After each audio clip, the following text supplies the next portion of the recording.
Ari, it's time for our Prize Picks preview of the week. We're going to do Alabama LSU. We were probably going to do this anyway, but we're definitely not doing Ole Miss and Georgia right now because that injury report for Ole Miss, he's a little nervous about various squares. But the Alabama and LSU, and I'm feeling very confident in terms of how we analyze this thing, because I do think this is an interesting game. You know, a lot of times we do these Prize Picks previews and I say, well, this guy has to do more. If he's more than this in this stat category, then his team's going to win. I'm looking at Garrett Nussmeier's 288.5 passing yards, and I'm kind of thinking maybe it doesn't have to be more than that for them to win. LSU actually needs to be able to run the ball pretty well and not rely on Garrett Nussmeier to completely throw them to a victory. And now, this also will require LSU's defense to keep Jalen Milroe in check. But, you know, we look at Aaron Anderson, the receiver. He's got a 54.5 receiving yards number. Well, he's gone more than that for the last 5 games. Like, I would feel pretty good about that, even if I don't feel great about Garrett Nussmeier going more than 288 passing yards. You know, it's funny because you look back at Garrett Nussmeier's performance in the second half of the Texas Tech A&M game. Sorry, not Texas Tech, Texas A&M.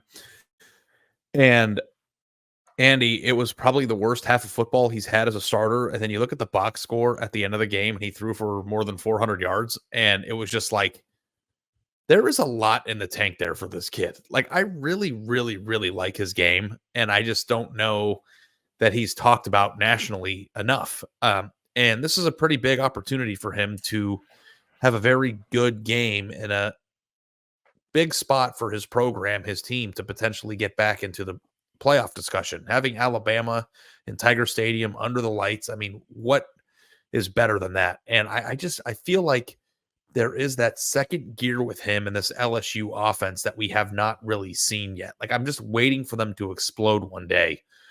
And, like, I don't agree with you. I think that he has to go more than that for them to win this game. I think they need to control the game. The best they've played lately is that Arkansas game. They won 34-10. He threw for 233 yards. They ran 37 times for 158 yards. Now, that's not a great per carry average. It's only 4.3 yards per carry, but it's good enough to keep control of the clock, not let Taylen Green get back out on the field and do much. And so I think that's how you handle Jalen Milroe too. So it's not so much me thinking that Garrett Nussmeier can't do this. I'm sure he can.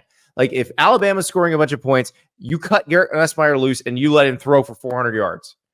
But the way to win this game might be to keep the ball out of Jalen Milroe's hands. Yeah, I mean, I guess I'm looking back at his game log here, Andy, and he threw for 285 yards, which would be below that number in the narrow win of the South Carolina game. And he threw for 233 yards in a pretty comfortable win at Arkansas. But he's been way more than in most of the games they've played this season. And I know what you're saying about the rushing offense, but I feel like LSU is at its best when they're passing well. And I don't know if I would be like, yeah, well, LSU has to just be something that they haven't been this year and just run all over Alabama. Like, I think they have to be. I don't think they're going to run all over them. I think they have to try to control the clock, keep the ball out of Milroe's hands, and not let him get comfortable. Because if there was a more than stat that I wanted to give you that would determine this game, it's Jalen Milroe more than 44.5 rushing yards. If he goes more than 44.5 rushing yards, LSU's in trouble. Like, he dominated LSU with his legs last year. We watched LSU, like I just said, handle Taylen Green against Arkansas, but then they go play Texas A&M. They were doing fine when Connor Wegman was in the game, and as soon as Marcel Reed got in the game, it looked like they had never played against a mobile quarterback before. And I realize they are practicing for a mobile quarterback this week, but this is the mobilest of quarterbacks. Jalen Milroe is faster than a lot of wide receivers. Yeah, well, I would like to see Alabama work in a lot of designed quarterback runs, into the offense. I think a lot of times when you see Jalen Milroe making those plays that you would see on SportsCenter, he's escaping pressure and extending plays and kind of freelancing. But he is he's really fast, but he's also like a well-built thick kid that can, He's get like through defensive contact. end size. I Yeah. know. So, in games like this, I think that's kind of when you want to put your quarterback in a position to, make some plays. And I think I would not be surprised if Alabama had a pretty strong deciding quarterback run element in their game plan this weekend. One other number I like, and this is not necessarily predicting an outcome. I think Ryan Williams is more than 68.5 receiving yards, no matter what happens, because this guy, we don't have to mention his age, but he's a young guy. He just has a sense for the moment. I feel like, Ari, like when it's a big game, he shows up.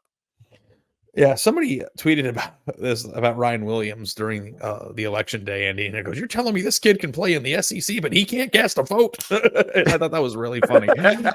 It's usually can go to war, but no, SEC was replaced there. I thought that was really funny. And he's just been spectacular, and I'm excited to see him play, and I'm excited to see Garrett Nussmeier play in a game of this magnitude with these stakes, because, like you said, Garrett Nussmeier has not gotten a lot of the attention that a lot of the other quarterbacks have gotten, but he's been really good. This is a huge game, prime time, massive stakes. The winner stays alive for the college football playoff. The loser is probably out. It doesn't get much better than that, Ari. Andy, who do you think the game is bigger for? It's equally big for both. They have to win. No, I'm not saying the teams. I mean the player. Like, who do you think, like between Milroe and Garrett Nussmeier, like, who do you think has to have? And I'm not even saying to win. I just mean for their personal persona. Like, who do you think this is a bigger moment for? Well, Milroe's had some moments where he, like the SEC championship game last year, the Georgia game this year. He's had those moments. I don't think Nussmeier's had that moment yet. So I think he could use one. So I don't know if it's pressure on him to do that. I think there's enough pressure on all of the players in this game because their team, whichever team it is, has to win it. Yeah. Okay, I could buy that. I just think that Nussmeier he has more to gain from playing well, I think, in terms of how people view him. Everyone's going to be watching. People have seen Jalen Milroe beat LSU before. Yeah. They saw it last year, and it was a big game. But this is bigger. This is bigger because the winner of this is still alive and has a good chance of winning out and going to the playoff. And the loser of this is probably out. Like, if you look at some of these scenarios where how many different SEC teams could potentially finish 10-2, like 9-3 is not going to cut it. You're gonna have to be 10-2 or better. I don't want to torpedo the entire show, but who's this bigger for, coach wise? Well, before we get to that, so if you want to play these squares on Prize Picks, download that app, use the code Staples, play $5, get $50 instantly.